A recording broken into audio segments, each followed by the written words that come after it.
Après une traversée des États-Unis pendant laquelle vous trouvez le sujet de votre mémoire universitaire, vous continuez votre voyage vers l'Amérique du Sud et vous arrivez dans la jungle amazonienne que vous rêviez de visiter. Vous remettez donc à plus tard votre retour en France. Est-ce que vous pouvez nous raconter vos aventures dans la jungle ? Je suis parti pour faire le tour du monde pendant 1 an, retourner à Nanterre avec mon prof et passer mon doctorat. Mais ce qui s'est passé, c'est que je suis descendu en Amérique latine pour visiter et ça faisait partie de mon tour du monde. Quand je dis ça faisait partie, j'avais pas vraiment de plan précis. C'était simplement quel est le prochain bus, quel est le prochain avion, quoi que ce soit.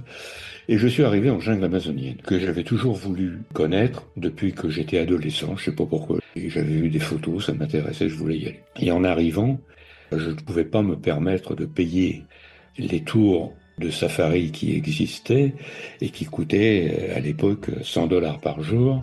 Et moi qui n'avais que $700 en poche pour le reste de ma vie, $100 par jour, c'était hors de question. Et je suis allé voir l'Américain qui avait l'entreprise la plus populaire du coin et il m'a engagé comme guide. Parce que il n'avait personne qui parlait français. Et j'avais travaillé à Paris, aux États-Unis, comme accompagnateur.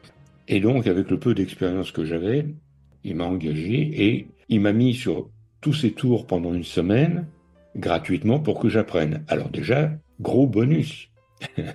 Moi qui pouvais pas me permettre de payer ces tours, brusquement, je me retrouve en plein milieu de tout. Et j'apprends aussi rapidement que je peux. Et en effet, il y a des groupes qui viennent de France, du Canada, de Belgique, de Suisse pour la saison. Et quand il n'y avait pas de groupe qui était francophone, ben, je pouvais le faire en anglais. Et je pensais rester 2-3 mois, faire un peu d'argent et continuer à voyager. Mais je suis resté pratiquement 1 an. Ça a été ma deuxième université. Emmener des gens tous les jours chez les Indiens Yagua et Tikuna, qui sont les Indiens à côté de Laetitien, ça m'a permis d'avoir un rapport plus proche avec eux. Et ce qui fait que quand leurs femmes venaient en ville, j'étais pratiquement le seul homme avec qui elles avaient le droit de parler, parce que les hommes me connaissaient, ils avaient confiance.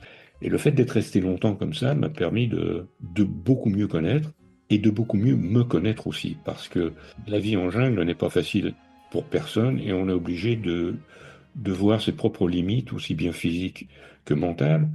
Et ça a été... regardez comment je vous en parle, c'est toujours en moi, je le dis toujours. Je suis content d'avoir fait ça, et je recommanderais à tout le monde de le faire.